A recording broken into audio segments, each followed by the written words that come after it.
WhatsApp guys, it's me নতুন ভাই। আশা করি সবাই অনেক বেশি ভালো আছেন। আমি আলহামদুলিল্লাহ ভালো আছি। গাইস, আমি এখন আছি মায়াতুলি করিমগঞ্জ পাইলট উচ্চ বিদ্যালয়ের মাঠে, যেখানে আগামী 20 তারিখ, ফেব্রুয়ারি মাসের 20 তারিখ আসবে আপনাদের জনপ্রিয় ব্র্যান্ড অ্যাশেজ, জুনায়েদ ইবান ভাইয়ের জনপ্রিয় ব্র্যান্ড অ্যাশেজ। আগামী 20 তারিখ আসবে এই মায়াতুলিতে করিমগঞ্জ পাইলট উচ্চ বিদ্যালয়ের মাঠে। তাই আপনাদেরকে দেখানোর জন্য মাত্র আমি আসলাম।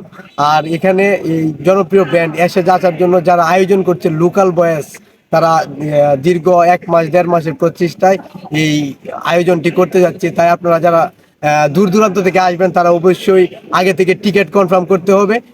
টিকিটের মূল্য আমি জানতে পারছি 300 টাকা। তাই আপনারা যারা আসতে চান এখানে, অবশ্যই টিকিট কনফার্ম করে আসতে হবে। টিকিট ছাড়া আপনারা এখানে ঢুকতে পারবেন না। তাই যে যেখান থেকে আসবেন অবশ্যই কমেন্টস করে জানাবেন। আর আপনারা যদি স্পেসিফিকভাবে কনসার্টের স্থানটি চিনতে চান, তাহলে এটি হচ্ছে কিশোরগঞ্জ জেলার করিমগঞ্জ উপজেলার করিমগঞ্জ বাজারের মুরুগমহল সংলগ্ন করিমগঞ্জ পাইলট উচ্চ বিদ্যালয়ের মাঠ। এখানেই হতে যাচ্ছে কনসার্টটি। সো আজকের মতো এখানে বিদায় নিচ্ছি। যদি কোনো কিছু জানার থাকে অবশ্যই কমেন্টস করবেন। পরবর্তীতে দেখা হচ্ছে নতুন কোনো ভিডিওতে। আসসালামু আলাইকুম।